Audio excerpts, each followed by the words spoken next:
Good morning all. Today we are going to discuss our next topic, that is Hess law.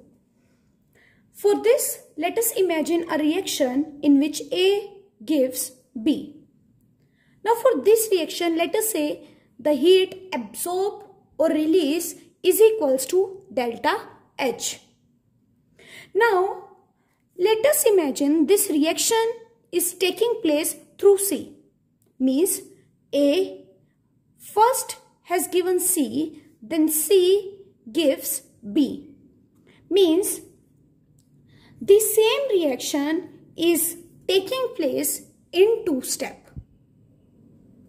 For this, in which A gives C, let us say the heat absorbed or released is equals to delta H1, and for this the heat released or absorbed is equals to delta H2. Now if I will add these two reactions, then C to C will cut and it will give A to B. Then for this reaction, delta H will be equals to delta H1 plus delta H2. So Hess law say that the total amount of heat evolved or absorbed in a reaction is the same whether a reaction is taking place in two steps or in a one step.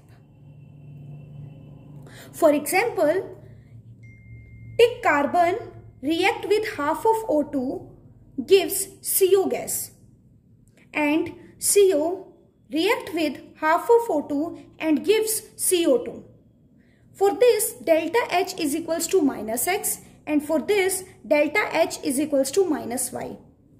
Find the heat of the reaction for C plus O2 gives CO2. Now, you know, if we will add these two reactions, then we will get our answer. That is, this is equation number 1, this is equation number 2. If I will add these two equations, then CO to CO will cut and it will give us C plus half is 1. C plus O2 gives CO2, and the delta H for this reaction will be minus X minus Y. Minus X minus Y. Now let's see our second example, that is Fe2O3 react with 3CO and gives 2Fe plus 3CO2. For this, delta H1 is minus 26 kilojoule per mole. Then second reaction is in which FeO react with CO and gives Fe plus CO2. And for this reaction, delta H is equals to minus 16 kilojoule per mole. Find delta H for reaction Fe2O3 plus CO gives 2FeO plus CO2. Now as you can see, in this reaction 2FeO is written. It means you need to multiply this reaction with 2, then only you will get 2FeO. And as you can see here, FeO is written in the left hand side, whereas in this the FeO is written at the right hand side. So it means you need to subtract this reaction from this reaction, then only it will come to the right hand side. So let's start our solution. That is, first of all, multiply equation second with 2. So we will get 2FeO plus 2CO gives 2Fe plus 2CO2. Let us say this is equation number 3. Now minus this equation from 1.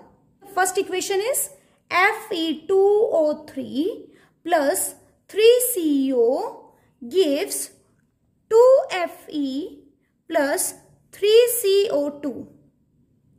So if I will minus from first this equation, then it will be Fe2O3 minus 2FeO. 3 minus 2 is 1. It means 1 CO. From 2Fe to 2Fe will cut. 3 minus 2 is 1. That is 1 CO2. Now As you can see here, 2FeO is minus. Now let's bring this FeO to this side. Then it will be Fe2O3 plus CO gives 2FeO plus CO2. Now let's find delta H for this reaction. To find delta H, what we have to do? We have to take delta H, then minus 2 of delta H2. 2 of delta H2. Then our answer will be minus 26 is delta H1 minus 2 delta H2 is minus 16. Then 26 minus 26 plus 32 is equals to 6 kilojoule per mole.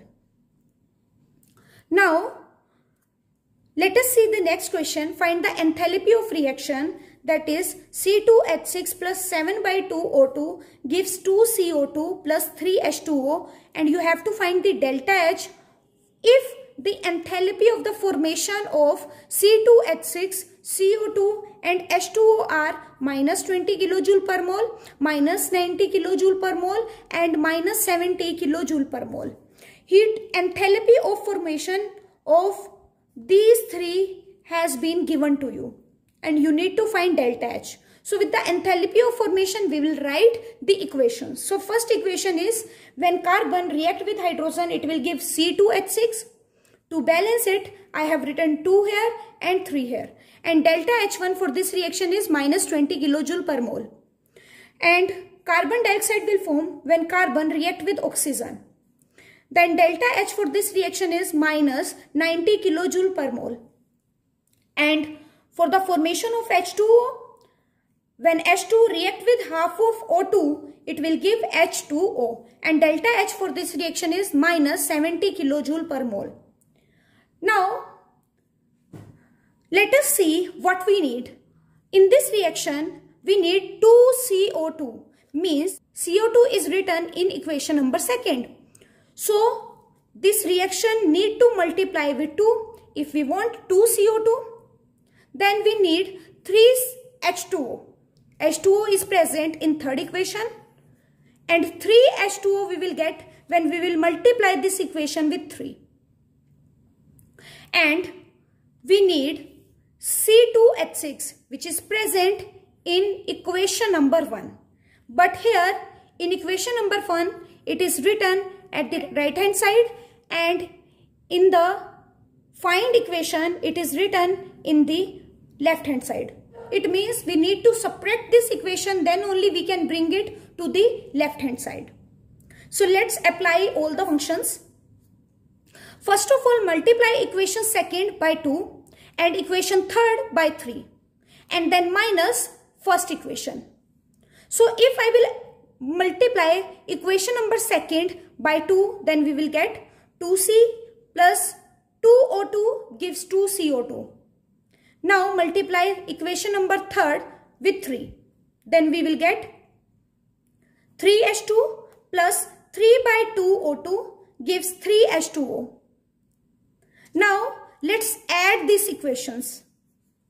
Then we will get 2C plus 3H2O plus 7 by 2O2, 2CO2 plus 3H2O. Now minus equation number 1. Equation number 1 is 2C plus 3H2O gives C2H6. Now minus this. If I will minus 2C to 2C will cut. 3H2 to 3H2 will cut. What is left? That is 7 by 2O2. And on the product side, what is left? That is minus C2H6 plus 2CO2 plus 3H2O.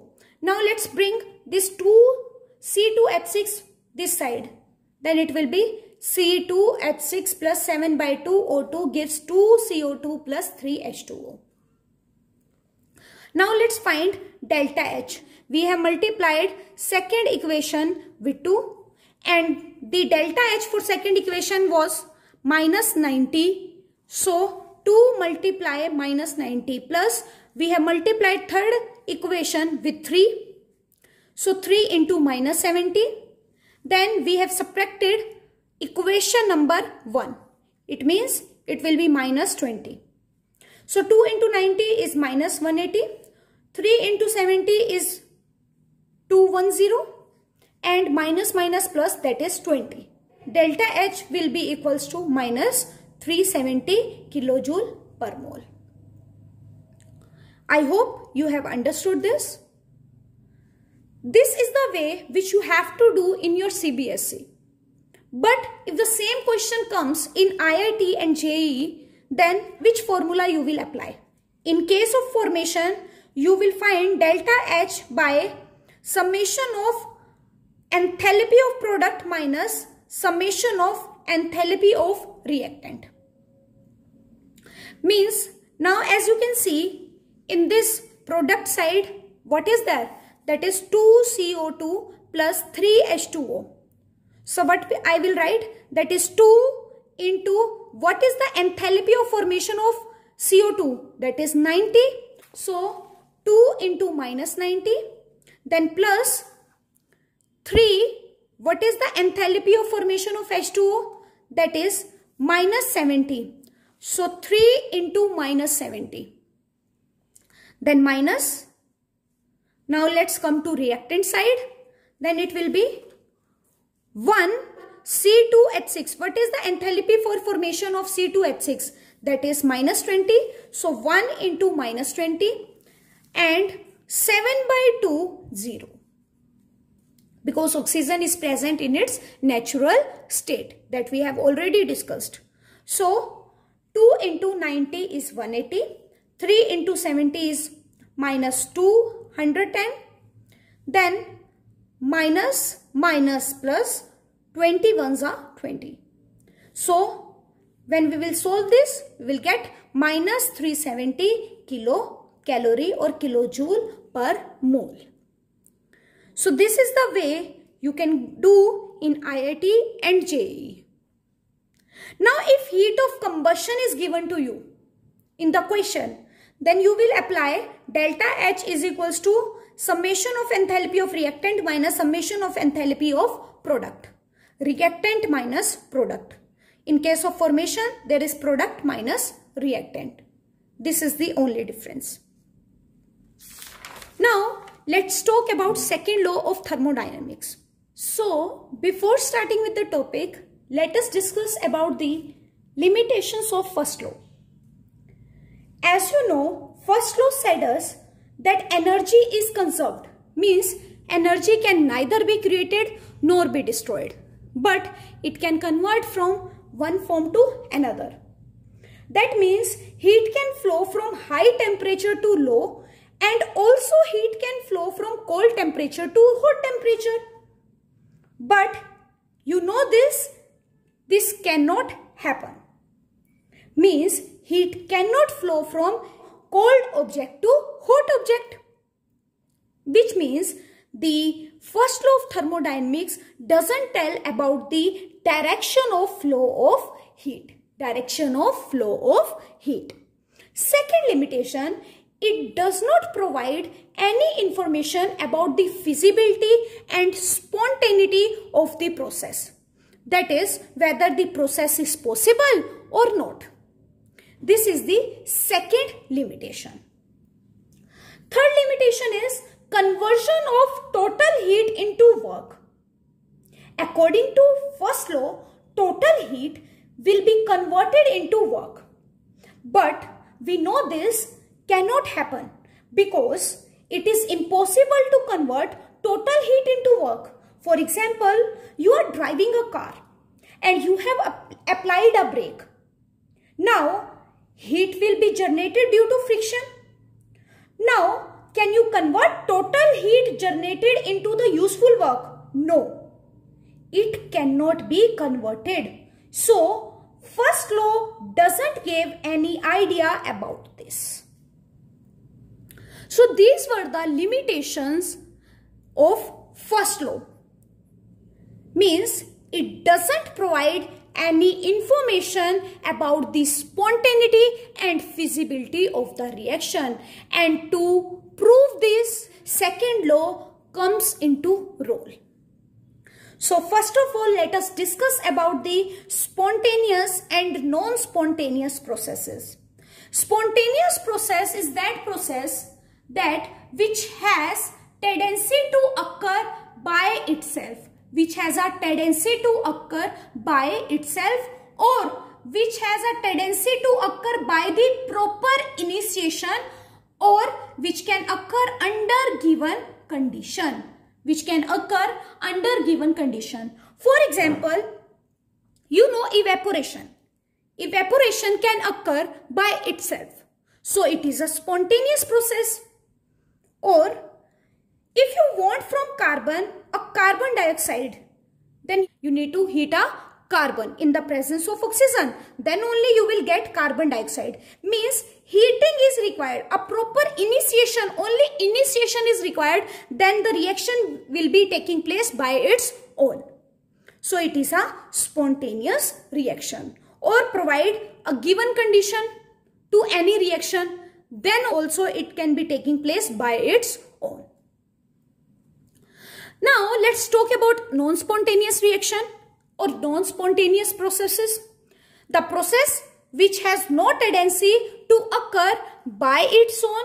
Even after proper initiation, the process which cannot occur is known as non-spontaneous process. But it can only take place by giving externally continuous energy. Externally continuous energy. For example, heat flow from low temperature to high temperature. Second is water cannot flow from lower height to higher height. But with the help of electric motor, we can do. The water can flow from lower height to higher height. So, to decide whether a process is spontaneous or non-spontaneous, then second law comes into play. And second law gives us the relationship between enthalpy, entropy, and gives free energy. Gives free energy. Now let's check the criteria for this spontaneity. If delta H is negative of any process, means it is an exothermic process. Then if delta H is negative, then process will be spontaneous. Process will be spontaneous. For example, H2 plus O2 gives H2O. For this reaction, delta H is negative. So it means it is a spontaneous reaction. But it has been seen that some endothermic reactions are also spontaneous.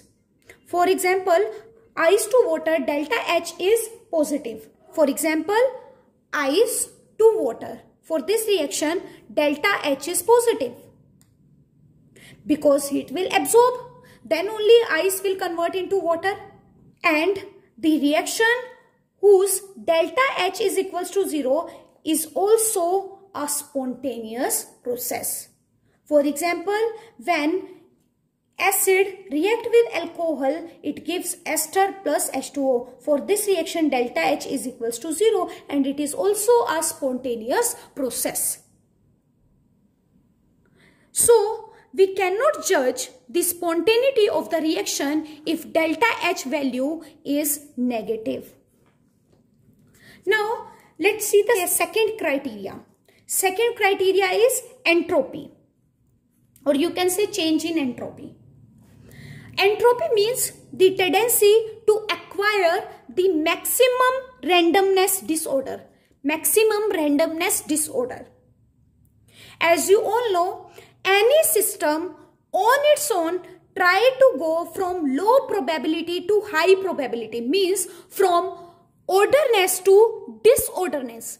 Orderness has low probability and disorderness has high probability. So any system on its own tries to go from low probability to high probability. Means from organized to disorganized manner, or you can say randomness. This randomness factor is decided by entropy change. If for any reaction the entropy change is greater than 0, then randomness will be high. For example, when ice convert into water, for this reaction delta S is greater than 0, means delta S is positive. So if delta S is greater than 0, then it will be a spontaneous process. Whereas for the same reaction, delta H is positive, which indicate it is a non-spontaneous process. So now, to judge the reaction is spontaneous or non-spontaneous, that is overall tendency for a process to occur depends upon the resultant of the following two tendencies, that is delta S and delta H. For example, when HGO is heated, it will give Hg plus half O2. It is a spontaneous reaction. It is a spontaneous reaction. If I will see for this reaction delta H is positive, which means it is a non-spontaneous reaction. But for this reaction delta S is greater than 0, which means it is a spontaneous process. But here as you can see, they have written it is a spontaneous process, which means we will judge the reaction according to delta S. Delta S. I hope you have understood today's topic. That's all for today. Have a nice day ahead.